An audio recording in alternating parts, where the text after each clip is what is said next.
G'day, Justin Hall from RightSource here, talking not-for-profits and how you set up a not-for-profit, the steps through, the things you should look at, and answering questions that a lot of people have when they start up a not-for-profit.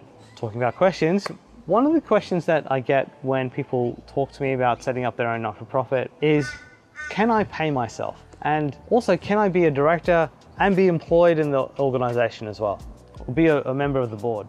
So let's talk about that. And I think this is a really important thing to understand, is the relationships that exist within a not-for-profit. And the key ones being, with the not-for-profit, you've got members, you've got directors, and you've got employees. And what each of those do, and the relationships between them, and then what that means for you as a founder of a not-for-profit, and the decisions you might want to make. So let's start with members. So members are the same as what a shareholder would be in a profit-focused organization. So the members are the ones that form the organization. They start. Because of that, they are the protectors of the Constitution and the protectors of the purpose. So they set up the Constitution, they set up the purpose of the organization. That is then their responsibility. If anything needs to change in the Constitution or the purpose, it is the members that decide that, and that is exactly why. Now, the members in setting up a not-for-profit, they don't have any personal liability. If you set up a company limited by guarantee, which is probably the easiest to explain, that guarantee that the members provide is usually something like $10. So if the company is wound up, their liability is limited to $10. Similar to shareholders' liability is limited. So members' liability, there is no risk in being a member. You are there to protect the Constitution and to protect the purpose of the organization. The second role in a not-for-profit are the directors.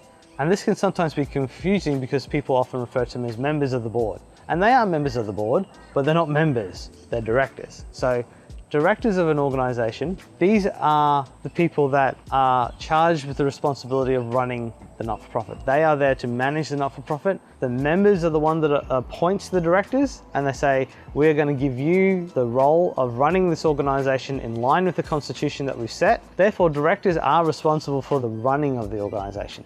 Now, when you first set up a not-for-profit, that will include the day-to-day operations, because that will probably all there are the directors that are set.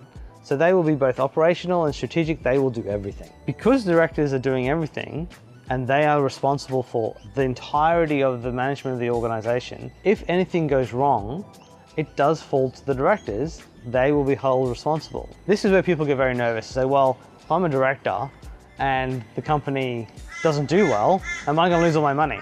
It's not as simple as that, and things do go wrong. And this is the thing in business, stuff goes wrong. And in the legislation, there is a balance that's in there and it's the business judgment rule. But essentially, if as a director, you are engaged in the organization, you seek the information that you can get, and you're not going to get all of it, but you seek and you actively participate in the running of the organization and make decisions with care and responsibility, you are very unlikely to get into any sort of trouble. Because as long as you're making sure that you're not trading when you can't pay people, you're not putting people at risk of injury, as long as you're doing things in a careful and considered approach, the risk is probably low.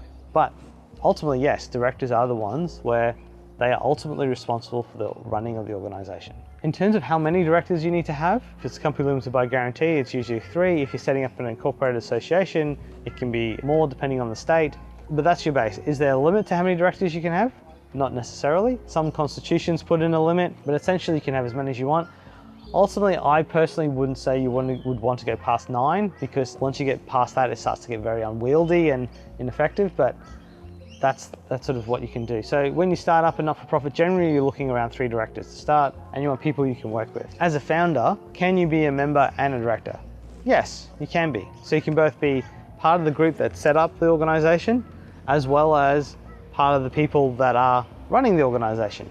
Do the members and directors need to be the same people? They can be, but there are options to that. They don't have to be in every situation. So that's members and directors. Hopefully at some point, as you're running your organization, you get to a point where you start bringing on employees. And this is a decision for the directors to make. The directors at some point will go, we have enough funds, we have work we need to do, and it needs to get done by more than the board. We can't just, there's more people who need more help. And the way to do that is employ people. Now, employees have, again, a different relationship than members and directors. Employees have an employment contract with the organization. They're employed under award. They're employed in line with the national employment standards. And there is responsibilities that are delegated to them by the board. So the board goes, okay, we're going to employ people. We're going to give these responsibilities to the employees to do, which is usually starting with the CEO, and they delegate to the CEO, but it's to the employees in general. And that will be their role.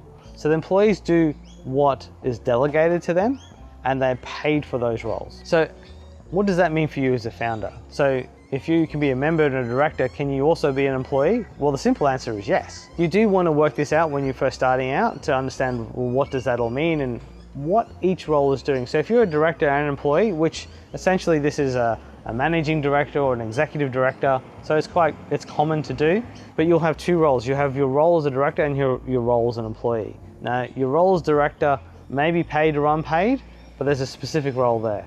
Your role as an employee will also have a specific role, which will be based on what and determine what you're paid as well. So being clear on the accountabilities, if you're going to do multiple roles and who does what, is important.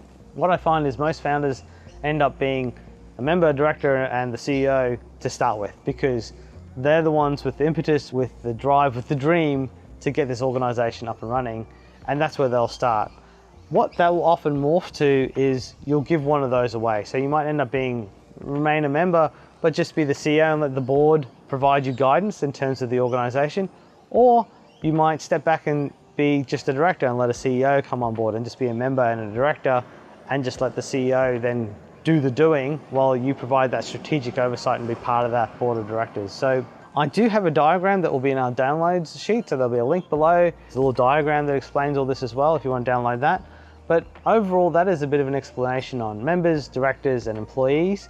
And as a founder looking to set up a not-for-profit, starting to think about how you're going to fit into that and how you want that to work for your not-for-profit. That's it for this video. Thanks for watching. I appreciate you taking the time. There's other videos we've got in this series in terms of setting up and establishing your not-for-profit, so take a look at those. Otherwise, thanks again. It's been Justin Hogg from RightSource.